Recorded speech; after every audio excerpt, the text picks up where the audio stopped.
It finally happened. The Magic put the pieces together. They made the plays. Jalen Suggs broke out. The Orlando Magic have their second win of the season.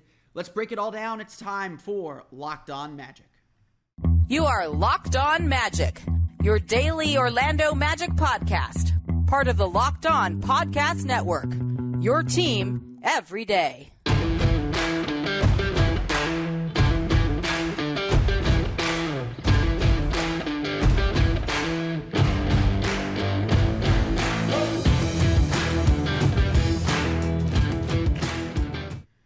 And you are indeed Locked On Magic. Today is November 4th, 2022. My name is Philip Rossman-Reich. I'm the expert and site editor over at OrlandoMagicDaily.com. Of course, follow me on Twitter at PhilipRR_OMD. On today's episode of Locked On Magic, the Orlando Magic get a humongous win, defeating the Golden State Warriors 130-129, doing all the things they haven't done all season. We're not going to be a broken record today. And like I've been saying throughout the course of the season, it really comes down to 2 or 3 plays, and Jalen Suggs made those plays. We're going to break all that down coming up here in just a moment. But first, we want to thank you again for making Locked On Magic part of your day every day, no matter when you listen to us, whether it's first thing in the morning, whether it's right when we upload. We truly appreciate you making Locked On Magic part of your day every day. Remember, there's a great Locked On podcast covering every single team in the NBA. Just search for Locked On and the team you're looking for. The Locked On Podcast Network, it's your team every day. Today's episode is also brought to you by PrizePicks. First-time users can receive a 100% instant deposit match up to $100 with promo code LOCKEDON. That's PrizePicks.com, promo code LOCKEDON. So, all of these games so far this season, for the most part, Charlotte game accepting, New York game accepting, the first 8 games of the season, all very much felt the same for the Orlando Magic. There's just no getting around that, no changing that, no denying it. It came down to turnovers, late game execution, shot selection, defense at the right moments. It just came down to little things. And you know, the frustration I think for Magic fans is being so close and suddenly having this expectation to win, which is all good. But the frustration really came from this feeling that, you know, the Magic have put it out there pretty clearly that they wanted to quote-unquote level up, that they wanted to be in these games, that they wanted to win in these games. And we were seeing mistakes get repeated over and over again, which is exactly what the Magic told us they would not do. Now, like, as many have said, and I pointed out, they're not getting blown out. They're in these games. That is a sign of progress, but obviously the results have to follow. Really, when it comes down to it, what we're really, like, pinning down, what we're arguing, is that, yes, there are things that build up over the course of the game. We're going to get to some of that here in the second segment. There are things that build up over the course of a game. But for this Magic team, every game comes down to maybe a 3-minute stretch in the middle of the fourth quarter. Or it comes down to being able to make the key plays late in the game. Their opening night loss came down to Cade Cunningham passing to Isaiah Stewart for a 3. The loss to the Hawks came down to being able to get a stop.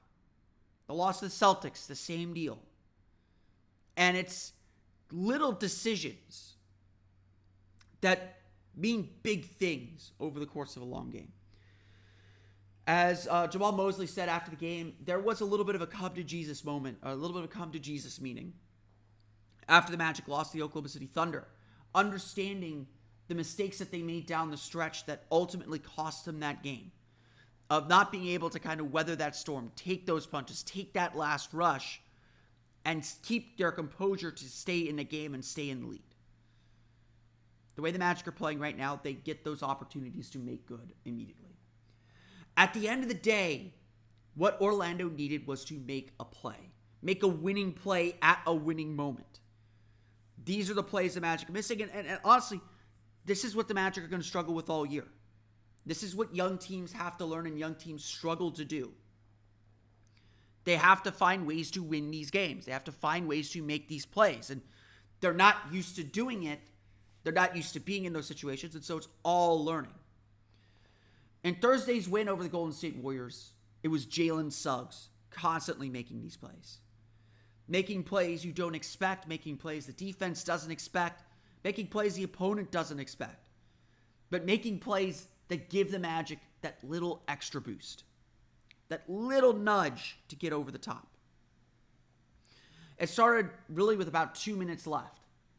It really started like about 3 minutes left when Suggs got a steal on Steph Curry and led fast break for an alley-oop that gave Orlando a brief 7-point lead that quickly evaporated because this is the Golden State Warriors. They're a very, very tough team. But it really started with about 2 minutes left. When Suggs ran a pick and roll, Draymond Green didn't switch. Maybe that was the plan. And Suggs buried an open three. That is a big shot. And the kind of big shot the Magic haven't been getting consistently this season. So huge play there. Huge, huge, huge moment there. But of course, it's the Golden State Warriors. They're coming right back at him. And so Orlando, yes, with a 1 point, with a tie game at that shot tied the game. So Orlando was in a back and forth battle with the Golden State Warriors, with the defending champions, with Steph Curry and Klay Thompson. And in a critical moment with Orlando up by 1, or up by 2 at that point. Yeah, up by 3. So, and about a minute to play, Suggs made another huge play. Oh, sorry, no, I'm getting my timeline crossed up here. Let's start over. With the Magic tied, Suggs again came up huge, sizing up his defender and draining a big shot. A shot that is not a good shot, by the way. I'm not so pleased, but he ran the clock down, set himself up for a shot, and hit a confident three-pointer. It's the kind of shot that if it goes in, it's a great shot. If it doesn't go in, it's potentially fatal. But that's how endgame situations are. Endgame situations are always on the knife's edge and comes down to just making or missing shots. Jalen Suggs made his. But his best play undoubtedly came right after that. We've got about 30 seconds left in the game now. Steph Curry's trying to drive and whip a pass over to Klay Thompson, and Suggs is able to deflect the pass, get the steal, draw the foul, and go to the foul line. Now, he would only split those free throws. Golden State would hit a 3. Paolo Banchero would turn the ball over. Everyone would get nervous all over again. But Orlando played some great defense coming out of the timeout, forced a tough Klay Thompson floater. He missed it, and Orlando wins the game 130-129. Like I said, it's about making or missing shots. It's about making plays. And, it seems reductive to just go down the play-by-play list and say, okay, here's what happened, here's what happened, here's what happened. That's not what this podcast is supposed to be for. But that's what matters in these kinds of games. That's what matters in the games the Magic are playing right now. And so Jalen Suggs stepping up at a big moment on both ends of the floor, on offense and on defense, having this huge coming out party. I think he scored 15 of his 26 in the fourth quarter. He added 9 assists for good measure. After struggling to start the game, he really came into his own. And what Jamal Mosley and what the Magic can be really, really proud of is how they took all these punches from Golden State. Because last year's team, certainly down 16 in the third quarter against Golden State, would be done, toast, finished. This year's team, taking the runs and the punches back that Golden State put on them after they took the lead in the fourth quarter, this year's team has struggled with that. This year's team has struggled to face those teams. And, look, they've given up some big individual scoring performances. Steph Curry had 39 in this game. They've lost to individual brilliance late in games. This isn't just a matter of the Magic putting their foot down and saying enough is enough, although it is certainly some of that. It's simply about the Magic making plays and somebody making a play to put this team over the top. Somebody rising up to the moment and making things happen, being unafraid of that big shot, of that big moment. And look, it's still really imperfect. The Magic gave Golden State a chance to win. They still had to execute, and there is no stopping. There is no celebrating until that final buzzer sounds. But this was a big moment and a big thing, not just for Jalen Suggs, who had that breakout game, but for the Magic in general. To see and to feel what it's like to do everything the right way and ultimately make the play to win a game. We're going to dive into some of the other moments that were key in the Orlando Magic's victory and what they mean for the team coming up here in just a moment. But first, a quick word for our pals at PrizePicks. Look, it's a busy night in the NBA tonight. You're looking to get into some daily fantasy action, but if you're like me, even if you think you know a lot about basketball and a lot about fantasy basketball, you're going up into these pools, these daily fantasy pools, going up against the sharks, against the guys who know what they're doing, who put multiple entries in the same pool that take all the prize money. If you look at these pools, it's the same people at the top. It's really a skill, and if you're not a pro, you're just throwing your money away. That's why PrizePicks is the daily fantasy game for you. It's not like those other daily fantasy games. You're not going up against 1,000 different people where only 100 get a chance to win the money. You're going up against the projected numbers. So here's how the game works. You pick 2 to 5 players, and if they go on to score or record more or less stats than their PrizePicks projections, you can win up to 10 times your money on any entry. Again, there's no competing against other people. It's just you versus the projections. So you pick the numbers, you pick the players you want to pick. No salary cap too. That should go without saying. PrizePicks offers projections on any sport that you watch, including NBA, NFL, MLB, NHL, PGA, college football, men's college basketball, women's college basketball, soccer, WNBA, esports, NASCAR, tennis, MMA, boxing, disc golf, Euro basketball, cricket, and more. Entries can be made in 60 seconds or less. It's really that easy. They have safe and fast withdrawals, currently operational in over 30 states, including here in Florida and Canada. Download the PrizePicks app or go to prizepicks.com to sign up and play daily fantasy sports today. First-time users can receive a 100% instant deposit match up to $100 with promo code LOCKEDON. If you deposit $100, PrizePicks will give you $100. If you deposit $50, PrizePicks will give you $50. Don't forget to enter promo code LOCKEDON and sign up for an instant deposit match of up to $100. Try this game out. You are not going to regret it.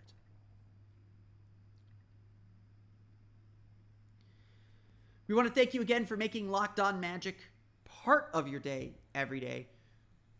Let me pull up my copy here. We want to thank you again for making Locked On Magic part of your day every day. For your second listen today, check out the Locked On Sports Today podcast. From the games that matter the most to the biggest stories in sports, go beyond the scoreboard and behind the scenes with local experts and insights only Locked On can provide.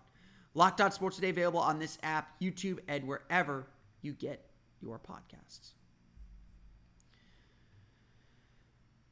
This game, something that I've also kind of noted about these games is it's not always just about the fourth quarter. It's not always just about the close games. It's not always about the big minutes. Everyone likes to obsess over the final 2 minutes, and one of my truisms about the NBA is good teams don't win close games; they avoid them. You don't want to be in a lot of close games because they are high pressure, they are coin flips, they are random. Certainly I think Golden State feels like they might win this game 6 out of 10 times, 7 out of 10 times, and this is one of those 10 that they don't win. You don't want to be in a lot of these close game situations where a tough shot is what beats you, where Jalen Suggs can beat you like the Magic did. And so to me, while it's important to recognize and understand how these close game situations and how the end of game situations play out and what those mean for the Magic and for this team, I think it's also important to recognize that games are decided throughout the course of the game. I would say that, look, let's go back through the season.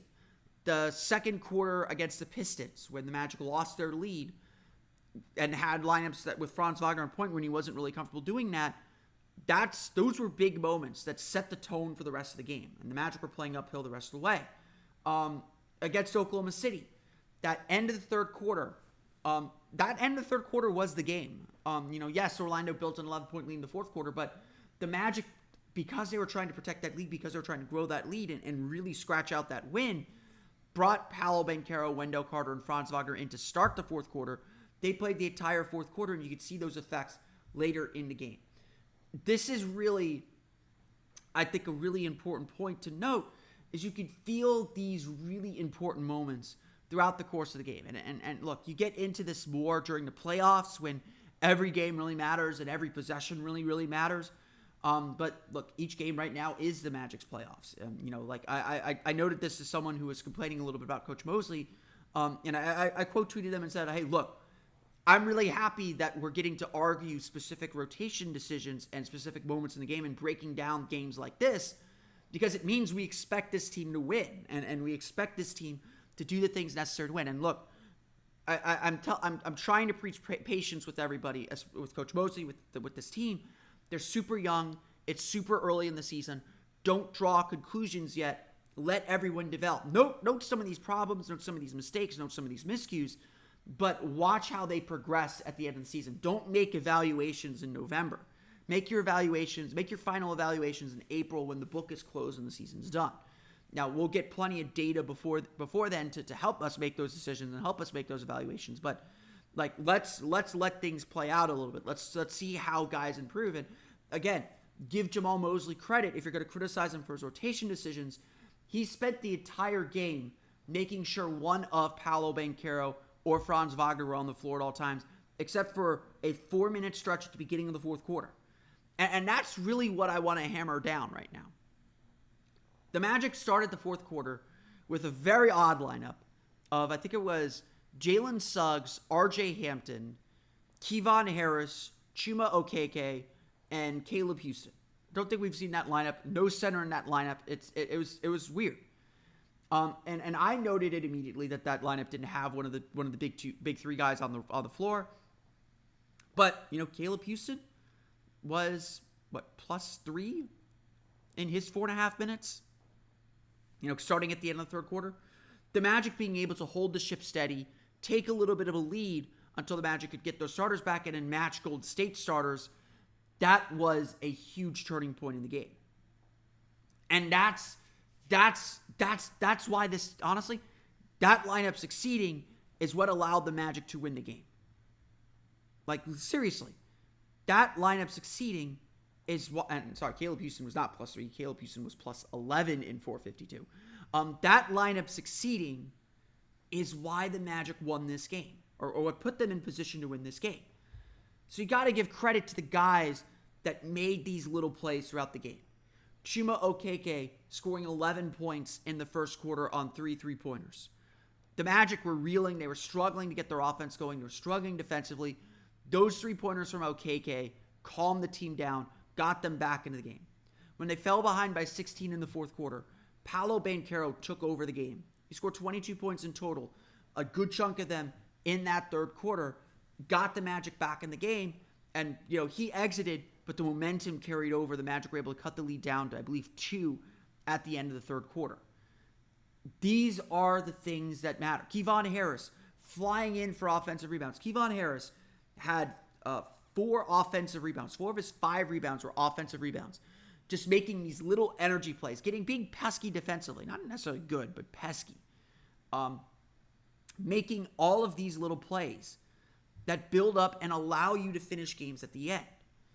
We're going through it with this team, learning what it takes to win. And sure, fans have been around a little bit longer. They watch other games. They could see what is successful late in games and where this team still has some deficiencies it needs to solve. But the Magic are for this Magic team, they have to understand it's not just about getting to it's not just get the last 2 minutes.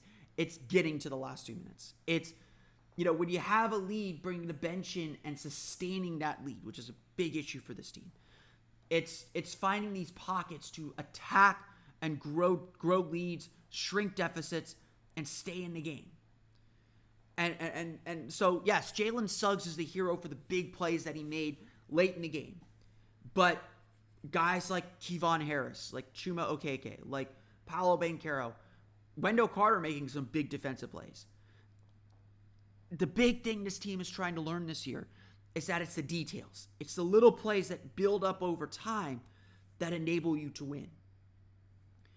This game is a perfect example of that, because there are so many players that deserve our praise and deserve the recognition for helping this team win such a huge game.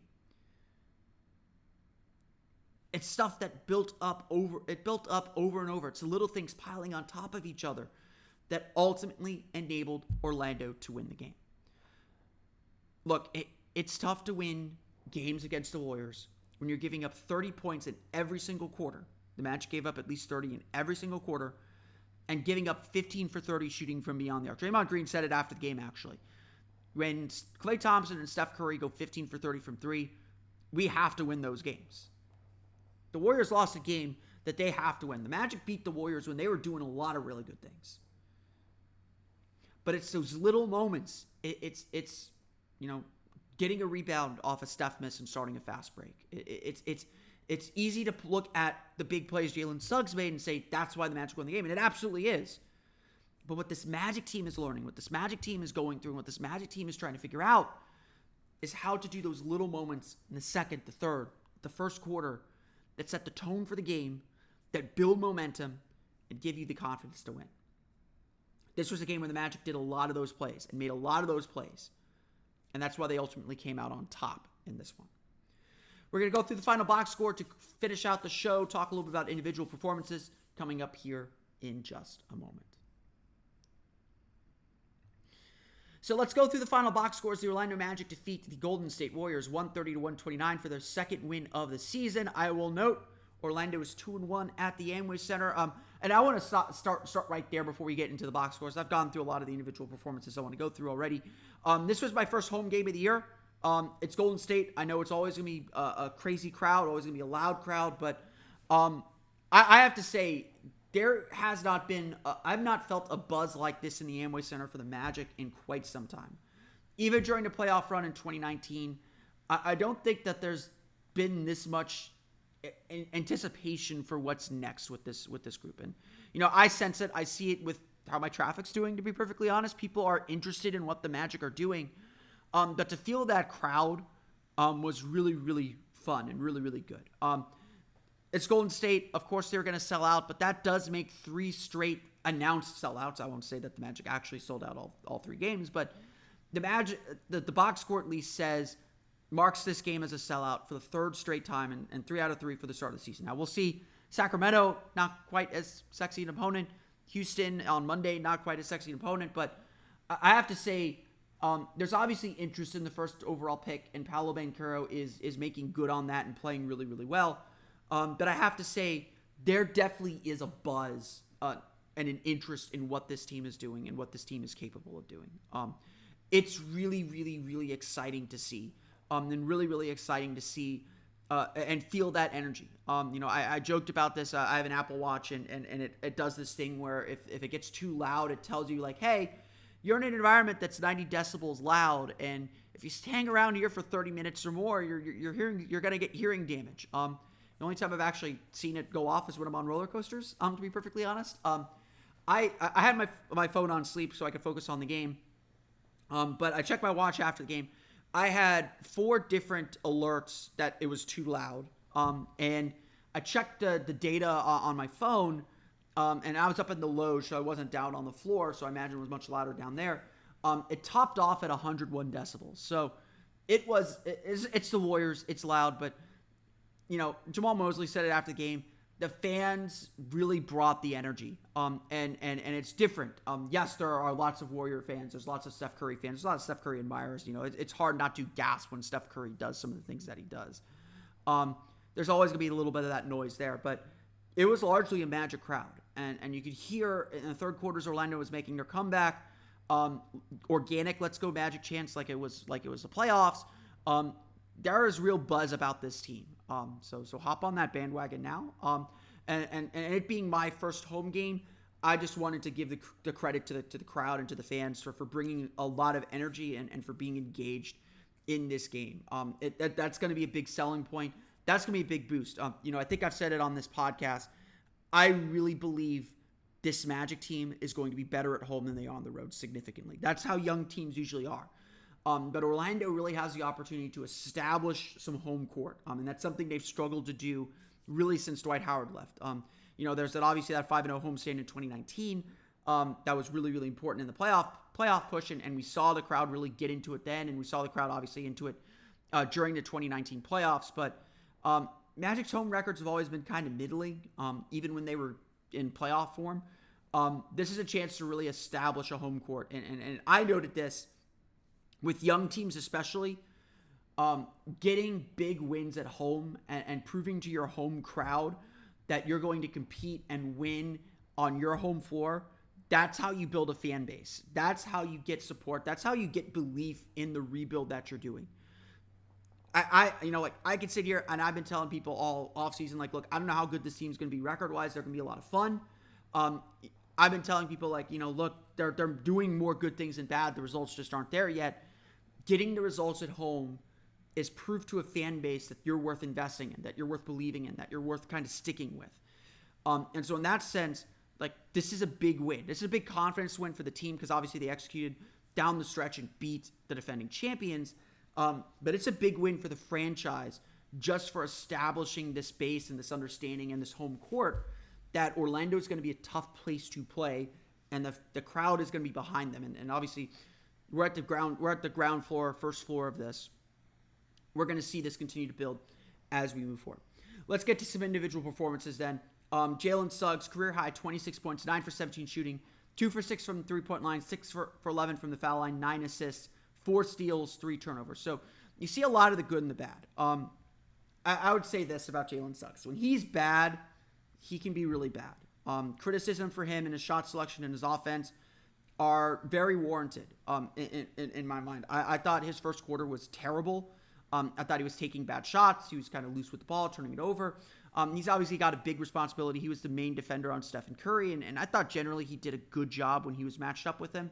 The Magic let him get loose in the second quarter. Fourth quarter, Steph did his thing. But when Suggs is really good, he's really good. And that's what's so tantalizing about him. Like, don't give up on Jalen Suggs, but he's still got to prove himself. And this is a big step for him. When he's on, his passing is really, really precise and really good. When he's off, it's really bad. When he's hitting shots, the shots that he's taking are really good. When he's not, they are really bad shots, like I said earlier. And so I think, great performance from Suggs, but this is definitely a chance to kind of find his level and kind of show him, like, okay, here are the good things you did, here are the bad things you did, know where you're at, and push forward. You'll note the free throws, 6 for 11 from the foul line. That's a place where he can get better, to be perfectly honest. Orlando shot 46 free throws in this game. That's why they stayed in the game. They were able to parade to the line. They got to the line a bunch in the third quarter, got into the bonus early in the fourth quarter. That's how they built a 7-point lead in the fourth quarter, got to the line in the first quarter. That's what kept this team alive. That's what kept this team in the game. Their ability, the Magic's ability to get to the foul line is a very real thing. Suggs had 11 free throw attempts. Paolo Banchero had 9. That's 20. That's how much the Magic averaged for most of the last decade, if that. Having two guys who could put enough pressure on defenses to foul as much as they did, the offense is going to figure it out, and the free throws are just a boost to that offense. The Magic's offense is better just from getting to the foul line more, and obviously, 13 missed free throws. Those are tons of missed opportunities. They all those misses felt big in the moment. Orlando's still able to overcome, still able to get the win. So some things that the Magic, again, details. The Magic have to make free throws. They have to limit turnovers, 19 turnovers for 27 points. They have to continue to get better at that. Paolo Banchero, 22 points, 8 for 17 shooting, 6 for 9 from the foul line, 8 rebounds for him, 5 turnovers though for Paolo. He had his struggles, but 12 of his 22 points, including just 1 turnover, 5 for 6 shooting in the third quarter. Paolo found his groove and really got on the attack, and it really looked like once the Magic were down by 16, Paolo was determined to get the team back in the game. And he was forcing some things, and he committed some offensive fouls and some travels that he shouldn't have. But third quarter, we saw what Paolo Banchero is going to look like when this team needs a basket. He's going to find a way to get them a basket. And it was really, really impressive to watch in real time. Franz Wagner will not get the hero's welcome here, but 19 points, 7 for 12 shooting, 4 for 5 from the foul line, 2 assists, 4 turnovers. Turnovers still an issue for this team. Let's not pretend it's not. But Franz Wagner, just really, really solid. I think he's starting to kind of find his groove again. He's still struggling as kind of the lead ball handler, but he is finding his pockets, still putting up some numbers, starting to find some efficiency, starting to figure out which shots he should be taking fewer threes, taking fewer of those step backs, trying to get to the basket more, trying to get to the foul line a little bit more. He's just so good at getting around defenses. It's going to come. There's really no worry with Franz Wagner, especially when the Magic do get Markelle Fultz back, or as they put the ball in Paolo Banchero's hands more, or if they trust Jalen Suggs a little bit more. we're going to see Wagner's efficiency go way up. So I have no concerns about him. Wendell Carter, 14 points, 9 rebounds. Did a great job getting under Draymond Green's skin a little bit, fouling out Kevon Looney. James Wiseman was completely useless for the Warriors. Wendell Carter is dominant in the paint, even if the numbers don't say it. Really big blocks throughout the course of the game. He was only credited with 1 block, but he had a few more, or changed a few more shots. He's just solid, maybe not next level solid, but he's very, very solid. Magic's bench stepped up huge. Golden State is one of the worst benches in the league. Orlando also has a really bad bench, but Orlando's bench was able to win the game, and that's so big for them. Chuma Okeke, 16 points, 4 for 6 shooting, 3 for 5 from deep, 9 rebounds for him, just super, super solid at every phase. He loves playing the Warriors. He had 11 points in the first quarter, really helped boost the team. Kevon Harris, 12 points, 4 for 7 shooting, 2 for 3 from beyond the arc, 5 rebounds, 4 offensive rebounds. It's hard to keep this kid off the floor. He just works and works and works, plays with a ton of energy, is just willing to mix it up on the offensive glass. Not perfect defensively, but tries really hard, and he's not a bad defender, I don't think. And again, when he gets a shot going, it's really good. And RJ Hampton just continues to play really well. It's going to be real hard for Jamal Mosley to keep RJ Hampton off the floor. 15 points, 4 for 6 shooting, 3 for 5 from beyond the arc. Just made his shots, made big plays for this team. You can't be upset with RJ Hampton. He has earned a lot more of a look. And look, I know there's a lot of criticism out there about Jamal Mosley and his rotations and some of the decisions that he's made. And I think a lot of them are warranted. I also think, though, you have to give credit to Jamal Mosley because he uses the first half to figure out who the hot hands are. And then his second half rotations are significantly tighter. Bol was struggling in this game. Bol did not play very much in the second half. They gave him a look, made some defensive mistakes, sat him down. Mobamba came in. Mobamba made some mistakes. Orlando adjusted the rotations accordingly, and they went with the hot hand. Chuma Okeke was in the game at the end. RJ Hampton played a good chunk of that fourth quarter. It really looked like he was going to finish the game for a good portion of that because he was playing well. Mosley is setting up his rotations so that, rightly or wrongly, so that everyone gets a chance to show what they have, and then he goes by committee. Whoever's playing the best, whoever's doing the right things, whoever's in the best rhythm, they're going to get the big minutes in the fourth quarter. The starters are going to be the starters. There won't be much deviation there. But Mosley certainly is not feeling chained to a set rotation or to set players. He's trying to explore and see who has it, who doesn't. And yes, it's still about putting out good lineups and balancing those rotations so that, Franz, Paolo, Wendell are on the floor as much as possible because those guys make things work. It's going to be the same when Markelle comes back. But so a little bit still is about finding consistency and finding trust. But, I got to give Mosley credit. He settles very sharply on the guys that he's going to rely on late in games. And the Magic are in enough of these games that they can continue to experiment like this and figure out what's working and what's not, and then lean and press on what's working late in games. And again, we'll see. The results are the results right now, but we'll see how that further develops once this team gets healthy too. The Orlando Magic defeat the Golden State Warriors 130-129 for their second win of the season. They're back in action Saturday at the Amway Center as they continue the 7-game homestand against the Sacramento Kings.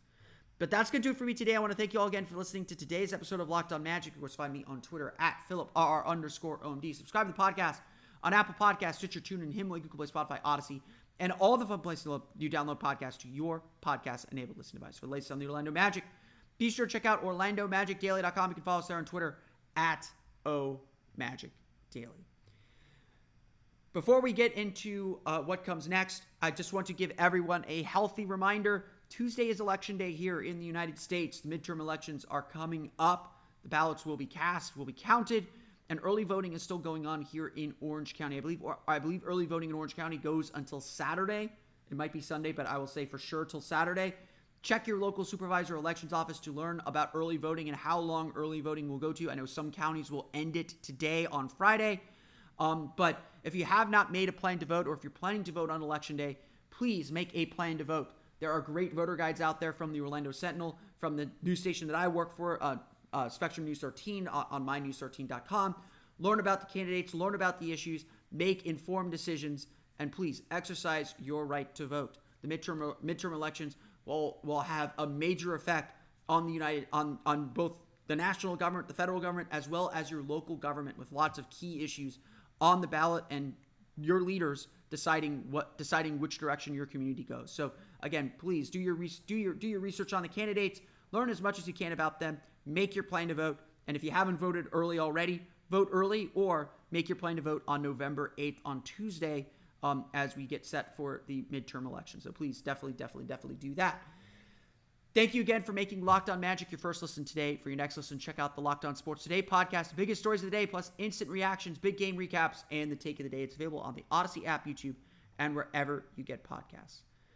That's going to do it for me today, though. I want to thank you all again for listening to today's episode of Locked On Magic. For Orlando Magic Daily and Locked On Magic, this has been Philip Rossman-Reich. We'll see you all again next time for another episode of Locked On Magic.